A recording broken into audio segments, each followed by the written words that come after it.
बिस्मिल्लाहिर्रहमानिर्रहीम। अस्सलाम वालेकुम स्टूडेंट्स, मेरा नाम सैफुर रहमान है और आज की जो ये वीडियो है इसमें मैंने आप लोगों से एक बहुत इम्पॉर्टेंट टॉपिक के हवाले से बात करनी है जिसका नाम है आईयूपैक ऑफ कॉम्प्लेक्सेस। ठीक है, सबसे पहले मैं आपको ये बात बताऊंगा कि एक्चुअली ये कॉम्प्लेक्स कंपाउंड ये सारी चीज़ें क्या हैं। लास्ट जो वीडियो आपने देखी, अगर तो नहीं देखी तो उसको देख लें। कॉम्प्लेक्स की नेमिंग की पार्ट 1 जो मैंने चैनल पे अपलोड किया, तो आप पहले वो देख लें इस वीडियो को देखने से पहले। तो सबसे पहले हम यहाँ पे बात करते हैं। देखें, हमारे पास जो जिस तरीके से ऑर्गेनिक में एक सेट ऑफ रूल्स हैं नेमिंग करने के, इसी तरह इनऑर्गेनिक के भी कुछ सेट ऑफ रूल्स हैं। तरीक़ेकार ये है कि हमारे पास मेटल जिस तरीके से रिप्रेजेंट किया जा रहा होता है कॉम्प्लेक्स कंपाउंड को, ये होता है कि मेटल और उसके सराउंडिंग में होते हैं नंबर ऑफ लिगेंड्स। ठीक है, और यहाँ पे n लिखा होता है और ये एक स्क्वायर ब्रैकेट बना हुआ है। इस अंदाज में हम क्या कर रहे होते हैं, कॉम्प्लेक्स कंपाउंड को रिप्रेजेंट करवा रहे होते हैं। अच्छा, इसमें हमारे पास ये जो पूरा स्क्वायर ब्रैकेट बनकर आया है ना बेटा, इसको कहा जा रहा होता है कोऑर्डिनेशन स्फीयर। ठीक है, इसको कोऑर्डिनेशन स्फीयर का नाम दिया जा रहा होता है। ठीक है, इसमें जो M है वो बेटा मेटल है, L जो है वो लिगेंड है, और पिछली वीडियो में मैंने आप लोगों से लिगेंड के हवाले से बात की थी। N जो है उसको कहते हैं कोऑर्डिनेशन नंबर। ठीक है, यानी नंबर ऑफ जो लिगेंड्स होते हैं उसको कह रहे होते हैं कोऑर्डिनेशन नंबर। N आ गया आपके पास। ये पूरा आपके पास कोऑर्डिनेशन स्फीयर है। ये मेटल है, मेटल के सराउंडिंग में लिगेंड्स मौजूद होते हैं। ये N कोऑर्डिनेशन नंबर है और इस पूरे को कोऑर्डिनेशन स्फीयर का नाम दे रहे होते हैं। इसको कॉम्प्लेक्स इसलिए कह रहे होते हैं, कॉम्प्लेक्स इसलिए कह रहे होते हैं क्योंकि इसमें तीनों तरीके की बॉन्डिंग होती है। तीनों तरीके कौन सी? आपके पास आयोनिक, कोवेलेंट और कोऑर्डिनेट कोवेलेंट, इसको डेटिव बॉन्डिंग कह रहे होते हैं। अच्छा, इसके ना 4 केसेस हैं। मैं इसको जनरली केस वाइज पढ़ा रहा होता हूँ। केस नंबर 1 क्या है? केस नंबर 1 आपके पास ये होगा कि कोऑर्डिनेशन स्फीयर के, ये कोऑर्डिनेशन स्फीयर आ गया, इसके बराबर में कैटाइन लगा हुआ होगा। और अगर ये वाला केस आएगा तो बेटा मेटल के नाम के, मेटल के लैटिन नेम के आखिर में 8 लगा देंगे, 8 लगा देंगे। ठीक है, इसी तरीके से केस नंबर 2 क्या होगा? कोऑर्डिनेशन स्फीयर के बराबर में एक एनाइन लगा हुआ होगा और इसमें कोई 8 लगाने की ज़रूरत नहीं है। केस नंबर 3 क्या होगा कि इसमें हमारे पास सिर्फ कोऑर्डिनेशन स्फीयर गिवन होगा, ये एक न्यूट्रल एंटिटी है। और केस नंबर 4 क्या होगा बेटा? केस नंबर 4 होगा ये कि कोऑर्डिनेशन स्फीयर के ऊपर कोई चार्ज होगा, या तो वो पॉजिटिव होगा या फिर वो नेगेटिव होगा।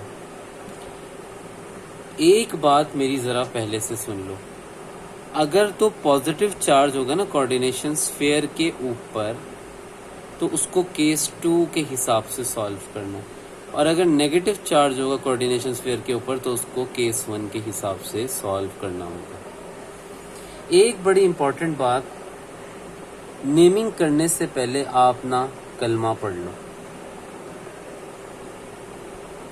ठीक है, अब इस कलमा का मतलब क्या है वो भी ज़रा सुन लो। यानी कैटाइन, फिर उसके बाद लिगेंड, फिर उसके बाद मेटल, और उसके बाद एनाइन। नाम हमेशा इसी सीक्वेंस में लिखना है। यहाँ पे आप देखो कैटाइन, लिगेंड और मेटल लिखा हुआ है, तो नाम किसे लिखोगे? पहले कैटाइन का नाम लिखोगे, फिर लिगेंड का, फिर मेटल का। यहाँ पे लिखा हुआ है क्या? Metal, ligand, A9. तो देखो एल लिगेंड, फिर मेटल, फिर एनाइन, इस तरीके से नाम लिखा जाएगा। और यहाँ पे मेटल और लिगेंड है, तो लिगेंड और फिर मेटल। सही, ये आपके पास सारे तरीकेकार हो गए। अब यहाँ पे लास्ट जो वीडियो थी ना, उसमें मैंने आप लोगों को लिगेंड के बारे में बताया था। नेगेटिव लिगेंड जो है उसके हवाले से कुछ चीज़ें मैं आप लोगों को शेयर भी कर दूंगा, ठीक है। वीडियो के डिस्क्रिप्शन में मैं उसके हवाले से एक लिस्ट अपलोड करूंगा।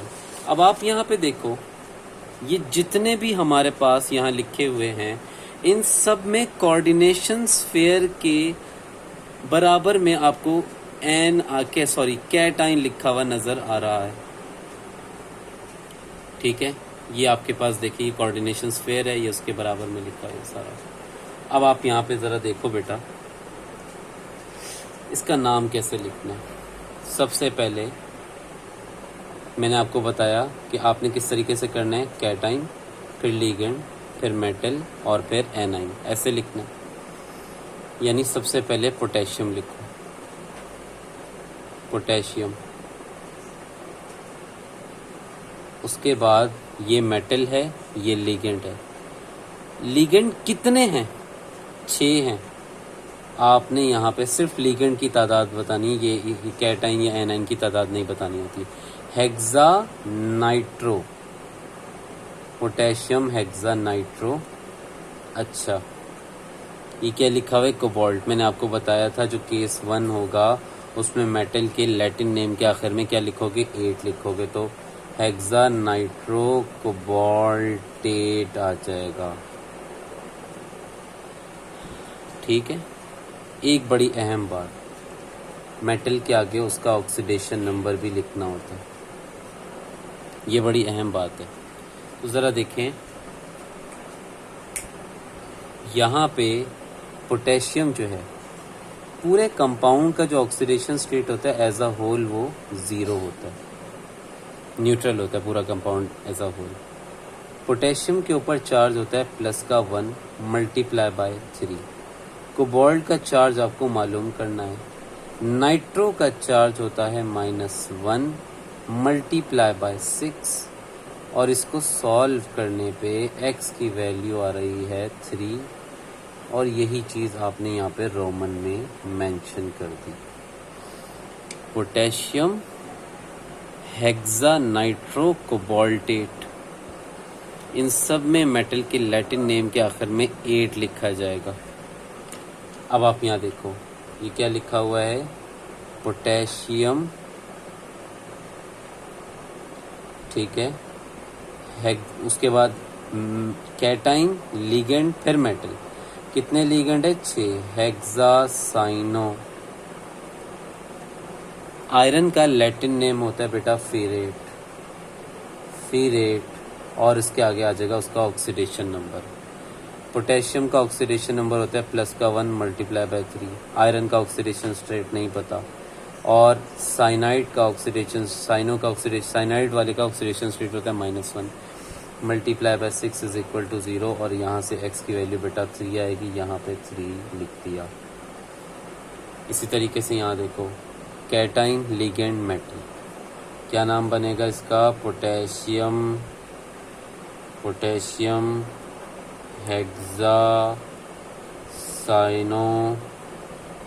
और उसके बाद आयरन का लैटिन नेम क्या है? फीरेट, और आगे आ जाएगा इसका ऑक्सीडेशन नंबर। पोटेशियम का ऑक्सीडेशन स्टेट +1 मल्टीप्लाई बाय 4, क्योंकि 4 हैं, आयरन का नहीं पता। साइनाइड का -1 multiply by 6 is equals to 0, और x यहाँ से आ जाएगा 2, यहाँ पे आपने 2 लिख दिया। सही है जी। अच्छा, अब आप यहाँ देखो, ये क्या लिखा हुआ है? Cation, ligand, metal. Sodium, sodium hexacyano, sodium hexacyano, और आयरन का लैटिन नेम क्या होता है बेटा? फेरेट, और सोडियम का ऑक्सीडेशन स्टेट होता है प्लस का 1 मल्टीप्लाई बाय 3। आयरन का नहीं पता, साइनाइड का होता है -1 multiply by 6 is equal to 0। और यहाँ से x की वैल्यू आ जाएगी बेटा 3। यहाँ पे क्या लिख दिया आपने, 3 लिख दिया। ठीक है जी। अच्छा, इसके बाद यहाँ देखिएगा, अब आप यहाँ पे देखो कोऑर्डिनेशन स्फीयर के अंदर मेटल के अलावा, ये कोऑर्डिनेशन स्फीयर है ना, कोऑर्डिनेशन स्फीयर में मेटल के अलावा जो भी लिखा होता है वो लिगेंड होता है। अब बेटा ये साइनाइड वाला भी लिगेंड है, ये NO वाला भी आपके पास लिगेंड है। ठीक है, एक बात मेरी याद रख लो, मैंने आपको ये बात बताई होगी, NO को कहते हैं नाइट्रोजिल, और ये होता है कैसा लिगेंड, न्यूट्रल लिगेंड। ठीक है, CN को कहते हैं साइनो, और ये होता है बेटा नेगेटिव लिगेंड। जब नेगेटिव और न्यूट्रल आ जाए ना, तो पहले लिखेंगे नेगेटिव को, फिर लिखेंगे किसको, न्यूट्रल को। क्या समझे, पहले कैटाइन का नाम लिखने के बाद 2 लिगेंड आ गए ना, तो पहले नेगेटिव को लिखेंगे फिर न्यूट्रल को। तो यहाँ पे क्या बनेगा, सॉरी मैं पोटेशियम लिखने लगा था, सोडियम। सबसे पहले देखो 2 लिगेंड है, ये नेगेटिव वाला है, ये न्यूट्रल वाला। पहले किसका बताया मैंने, नेगेटिव वाले का। कितने हैं ये, पेंटा साइनो, और NO को क्या कहते हैं, नाइट्रोजिल, पेंटा साइनो नाइट्रोजिल। और फिर क्योंकि ये केस 1 आ रहा है तो ये आ गया आपके पास फीरेट। अच्छा, सोडियम की जगह +1 मल्टीप्लाई बाय 3, आयरन की जगह x लिखा, साइनाइड की जगह -1 मल्टीप्लाई बाय 5, और NO कैसा होता है, न्यूट्रल होता है। तो मेरा बेटा x की वैल्यू आ गई 2, और यहाँ पे क्या लिख दिया, 2 लिख दिया। अच्छा, ये देखो कैटाइन, लिगेंड, कोऑर्डिनेशन नंबर और मेटल, तो इसका नाम होगा सोडियम हेक्सा फ्लोरो। और क्योंकि ये केस 1 है तो आपने यहाँ पे लिख दिया एल्यूमिनेट। क्या लिख दिया, एल्यूमिनेट। और ऑक्सीडेशन नंबर लिखना है, सोडियम की जगह रखा +1 मल्टीप्लाई बाय 3, एल्यूमिनियम की जगह रखा x, फ्लोरो नेगेटिव होता है, multiply by 6 is equal to 0। और x की वैल्यू क्या आ गई, 3 आ गई। यहाँ पे लिख दिया बेटा 3। क्या लिख दिया, 3 लिख दिया। सही है, ये तो सारा हो गया आपके पास केस 1। अब बात करते हैं आप लोगों से केस 2 की। देखो, मेटल, लिगेंड, कोऑर्डिनेशन नंबर और एनाइन, क्या सीक्वेंस बताई थी, कैटाइन, लिगेंड, मेटल, एनाइन। अब इसमें ये चीज़ तो नहीं है, यानी इस तरीके से नाम लिखा जाएगा, पहले किसका लिखेंगे, लिगेंड का, फिर मेटल का, फिर एनाइन का। और हमेशा याद रखो, हम ऑक्सीडेशन नंबर मेटल के बराबर में होता है, ऑक्सीडेशन नंबर मेटल के बराबर में होता है। तो यहाँ पे ज़रा नोटिस करो, लिगेंड कौन है, अमाइन, और कितने हैं, 6। तो आप यहाँ पे क्या लिखोगे बेटा, hexa amine, MM, hexa amine. और कोबाल्ट, यहाँ पे 8 लगाने की ज़रूरत नहीं है, वो कब लगेगा, जब केस 1 होगा।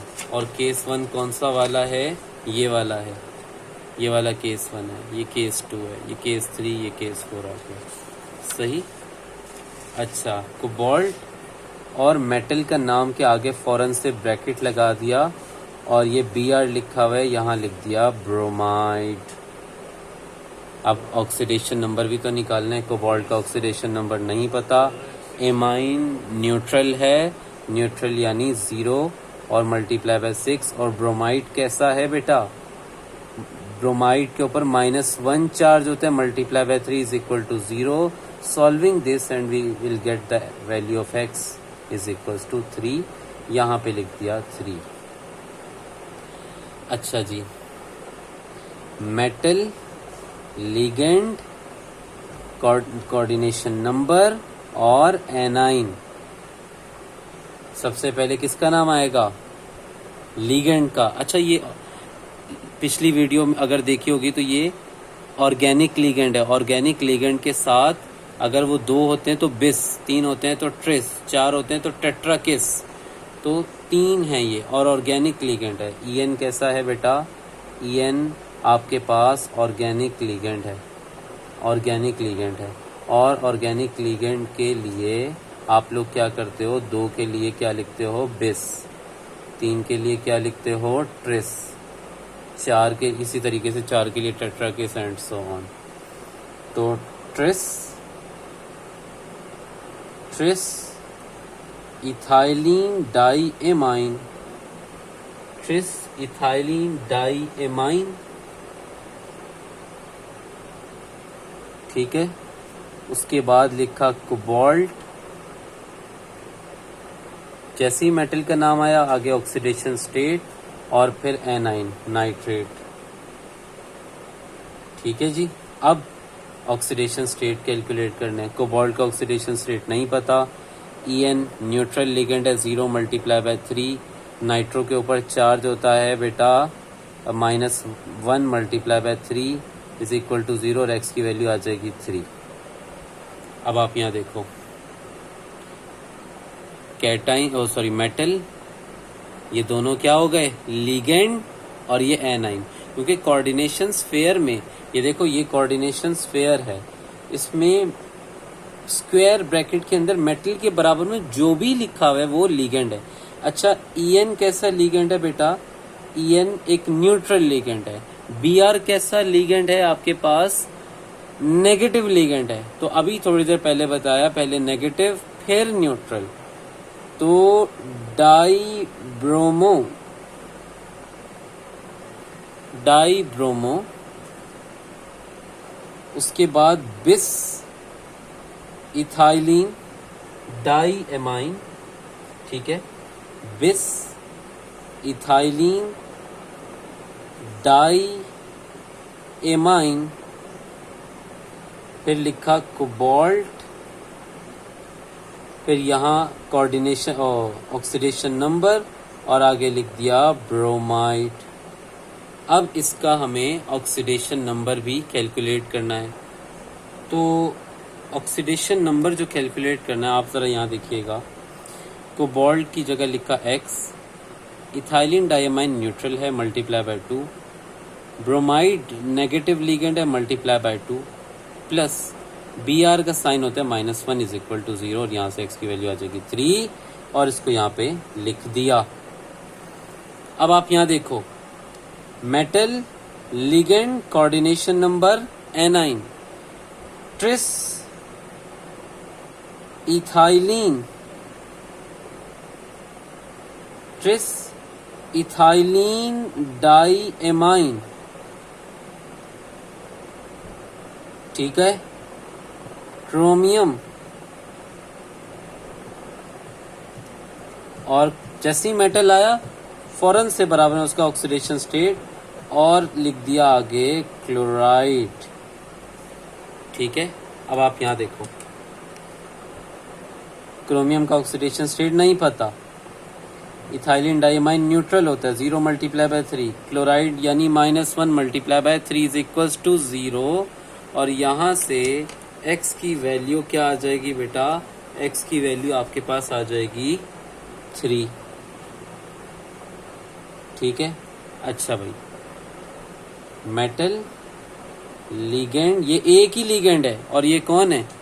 ये EN है, इथाइलिन डाईएमाइन, और कितने हैं ये? 3 और ये आपके पास एनाइन आ गया। तो क्या लिखोगे? ट्रिस इथाइलिन डाईएमाइन, ठीक है। उसके बाद कोबाल्ट ब्रैकेट और आगे लिख दिया नाइट्रेट। अब ऑक्सीडेशन स्टेट कैलकुलेट करनी है। कोबाल्ट की जगह लिखा x, इथाइलिन डाईएमाइन होता है न्यूट्रल, ×3, नाइट्रेट की जगह लिखा -1 × 3 = 0, x की वैल्यू 3 आ गई, यहाँ पे 3 लिख दिया। ये हो गया केस नंबर 2। अब आते हैं केस नंबर 3 पे, जिसमें सिर्फ कोऑर्डिनेशन स्फीयर होगा। इसको सॉल्व करने पे जितनी एग्जाम्पल मैं करवा रहा हूँ, अगर यही सारी आप देख लेते हैं अच्छे अंदाज से, तो आपकी 10 ईयर की भी काफ़ी हद तक हो जाएंगी। देखो, मेटल, लिगेंड, कोऑर्डिनेशन नंबर। तो सबसे पहले लिगेंड लिखते हैं, तो टेट्रा कार्बोनाइल, टेट्रा कार्बोनाइल और निकल। आगे आ जाएगा उसका ऑक्सीडेशन नंबर। इसी तरीके से टेट्रा कार्बोनाइल, ठीक है जी, टेट्रा कार्बोनाइल, और यहाँ लिख देंगे आयरन। ठीक हो गया। और यहाँ पे हमारे पास एक बड़ी इंपॉर्टेंट चीज़ है कि हमें इसका ऑक्सीडेशन नंबर भी कैलकुलेट करना है। तो ऑक्सीडेशन नंबर कैलकुलेट करने का तरीक़ेकार वही पुराना है कि आप सिंपल क्या करोगे, निकल का ऑक्सीडेशन स्टेट आपको मालूम करना है, तो आपने उसकी जगह पे रखा x। कार्बोनाइल जो है वो आपके पास कैसा लिगेंड है बेटा, एक न्यूट्रल लिगेंड, यानी 0 × 4, तो x की वैल्यू तो 0 ही आ जाएगी ना। फिर यहाँ पे आप 0 लिख दो। इसी तरीके से आयरन का ऑक्सीडेशन स्टेट नहीं पता, कार्बोनाइल का होता है 0 × 4 = 0, x की वैल्यू क्या आ गई 0, यहाँ पे क्या लिख दिया 0 लिख दिया। अब आप जरा यहाँ देखो, अब आप यहाँ देखो, केस नंबर 4 या तो यहाँ पॉजिटिव होगा या यहाँ पे नेगेटिव होगा। अगर तो पॉजिटिव है तो आप इसको केस 2 के हिसाब से सॉल्व करो, ठीक है। और अगर नेगेटिव है तो आप इसको केस नंबर 1 के हिसाब से सॉल्व करोगे, ठीक है। अब इसका तरीक़ेकार क्या है, केस 2 में हम क्या करते थे, 8 वगैरह नहीं लगाते थे, और केस 1 में हम 8 लगाते थे। ये आप फिर खुद से करके देखिएगा। देखो, केस 2 में हम 8 नहीं लगाते, टेट्रा एमाइन MM और कॉपर, जैसी मेटल आया उसके नाम आगे उसका ऑक्सीडेशन स्टेट, और क्योंकि ये आयनिक फॉर्म में तो आयन लिख दिया। अब आप यहाँ देखो, एमाइन कैसा है, कॉपर का ऑक्सीडेशन स्टेट निकालना है, एमाइन न्यूट्रल है, × 4 = प्लस का 2 या 2 लिख दो, और x की आपके पास ऑक्सीडेशन स्टेट क्या आ रही है 2, यहाँ पे 2 लिख दिया, ठीक है। अब आप यहाँ देखें कि टेट्रा साइनो क्यूप्रेट, केस नंबर 1 में आपने देखा होगा हम 8